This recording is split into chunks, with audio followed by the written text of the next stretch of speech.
हमारे रहते आप बेरोजगार क्यों हैं? सरकारी नौकरी की सबसे अच्छी तैयारी, सबसे अच्छे अध्यापक, सबसे कम फीस, हरियाणा का नंबर 1 कोचिंग सेंटर ICS। हमारे को बहुत अच्छा रिस्पांस मिल रहा है, लोगों का बहुत अच्छा प्रेम प्यार आशीर्वाद मिल रहा है, तभी मजबूरन आज मुख्यमंत्री महोदय जी को भी सड़कों पर आना पड़ गया। देखिए, हमारा उद्देश्य है इस भाजपा जजपा सरकार से पीछा छुड़ाना और प्रदेश के भविष्य को सुरक्षित करना। आज चाहे नशा हो, चाहे घोटाले हो, इस सरकार ने प्रदेश को पिछाड़ने का काम किया है। जो सपना इस प्रदेश के लिए जननायक चौधरी देवीलाल जी ने देखा था, वो सपना कहीं ना कहीं साकार होता नहीं दिख रहा और इस प्रदेश को पीछे ढकेला गया है। तो हम तो लोगों से यही बात करने जा रहे हैं कि आपको परिवर्तन लाना पड़ेगा, इस सरकार से पीछा छुटाओ ताकि आने वाला हरियाणा प्रदेश का जो भविष्य हो वो उज्जवल हो, बच्चों का भविष्य सुरक्षित हो।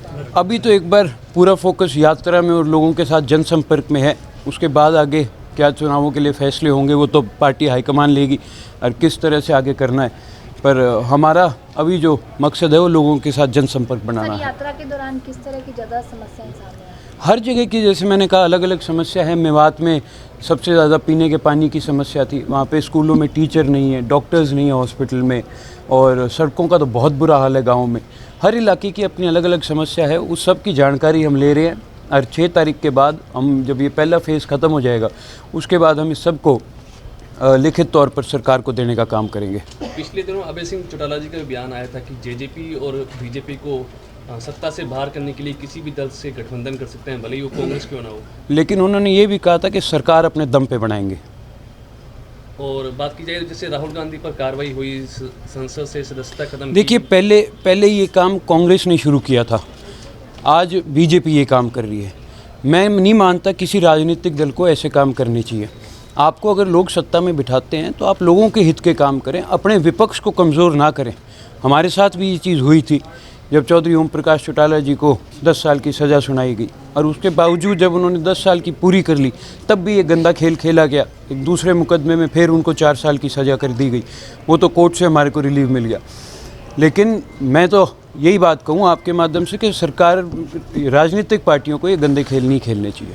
जिला परिषद के चेयरमैन भी है, तो आगे क्या रूपरेखा रहेगी पूरे जिले के विकास के लिए? अभी जो हमारे पास फंड्स आए हुए थे, हमने पहले मीटिंग करके उनको तो एलोकेट करा के रिलीज़ करवाने का काम किया। अभी मैं ऑफिस जाऊंगा उसी की जानकारी लेने के लिए कि कितने सैंक्शन हो गए, कितने नहीं हुए, और हमारा तो यही है कि ये पैसा लैप्स नहीं होना चाहिए। तो उसके लिए हमने वो सारी प्रोसीडिंग्स में डाल करके उस पैसे को रिलीज़ करवाने की डिमांड करी है, और तकरीबन उसमें से जहाँ तक मेरे को जानकारी है 60% तक के जो हैं वो रिलीज़ होने के बिल्कुल कगार पे हैं। और जो आने वाला पैसा होगा, जैसे ही वो हमारे पास फंड्स आ जाएंगे, हम अपनी अगली मीटिंग करके फिर उसको कैसे लगाना है उसका फैसला करेंगे। एक अंतिम सवाल, जिस तरह से किसानों के जो विरुद्ध जो कानून बनाए गए थे सरकार ने वापस लिए, सरपंचों के विरुद्ध जो सरकार ने नियम बनाए थे उसको वापस लिए, क्या लगता है कि सरकार यू टर्न क्यों चलती है?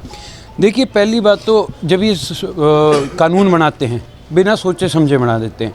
इनको इस बात की समझ ही नहीं है कि लोगों के हित की बात कैसे करनी है, और फिर इनको जब जनता इनको सबक सिखाती है तब इनके समझ आ जाता है कि पीछे मुड़ने में ही फ़ायदा है, क्योंकि आज की जनता जागरूक है और इन्होंने खेल खेला था आपसी भाईचारे को ख़त्म करने का, लेकिन इन्हीं के इन कानूनों ने उस भाईचारे को दोबारा इकट्ठा किया, और अब लोग मजबूती से इनके खिलाफ़ जब विरोध करते हैं तो फिर इनको मजबूर होकर मुड़ना पड़ता है।